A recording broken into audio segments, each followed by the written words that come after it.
আজকে আমার মর্নিংয়ের নাস্তাটা খুবই সুন্দর জানেন। এই যে এখানে কতগুলো আম আপনাদের ভাইয়া কালকে আসার সময় নিয়ে এসেছিলো। এটা হচ্ছে নেহারি। আজকে মর্নিংয়ে মূলত নাস্তা হবে নেহারি দিয়ে। আর বাবা আসবে বা আপনার ভাইয়া আসলে আমি তন্দুর রুটি আনিয়ে রাখবো। আমার শাশুড়ি এই নেহারিটা আমার জন্য অনেক ভালোবেসে পাঠিয়েছে, কারণ সে জানে আমি নেহারি খেতে খুবই পছন্দ করি। এই দেখেন, এটাকে এখন আমি গরম করব।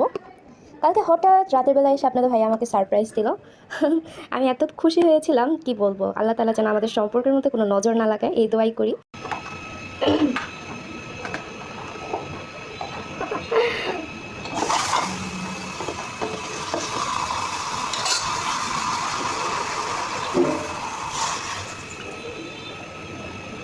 আজকের মর্নিংয়ের নাস্তা হবে নেহারি দিয়ে। জাস্ট মাশাল্লাহ। হ্যাঁ, চুলায় এত পরিমাণের গ্যাস কি আর বলবো। তারপরে আমি আজকে আলু কেটে সুন্দর করে চুলার নিচে দিয়ে দিয়েছি।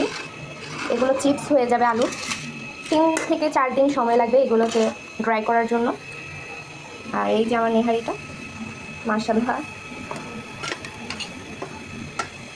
এই যে যেই সুন্দর বাতাস এই জানালা দিয়ে আসে কি বলবো, বলার কিছুই নাই। আর ফ্যানটা একদমই লো স্পিডে ছেড়ে রাখছি, কারণ এত প্রাকৃতিক বাতাসের মাঝে ফ্যানের বাতাস কিছুই না ভাই।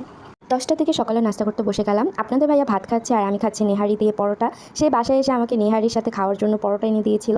আসলে আমি তন্দুর রুটি দিয়ে নেহারিটা খেতে চেয়েছিলাম। আসলে নেহারির সাথে তন্দুর রুটিটাই মানায়, কিন্তু সেটা দোকানে ছিল না, মানে হোটেলে ছিল না, যার কারণে সে পরোটাটাই আনছে। পরোটা দিয়েও খারাপ লাগেনি, বেশ ভালো লেগেছে। আমাদের দুজনের মধ্যে একটা সবচেয়ে সুন্দর কম্বিনেশন হচ্ছে আমরা দুইজনে খাবারের সময় মোবাইল দেখতে পছন্দ করি, আর মোবাইলে থাকতে হবে গোপাল ভাঁড়, যেটা আপনাদের ভাইয়া অনেক বেশি পছন্দ করে। আপনাদের ভাইয়া যখনই আমাদের পাশে আসে আমরা দুজন খাবারের সময়, লাঞ্চের সময়, ডিনারের সময় গোপাল ভাঁড় দেখতে দেখতে খাবারটাকে এনজয় করি। এই ব্যাপারটা আমাদের দুজনের ভীষণ পছন্দের।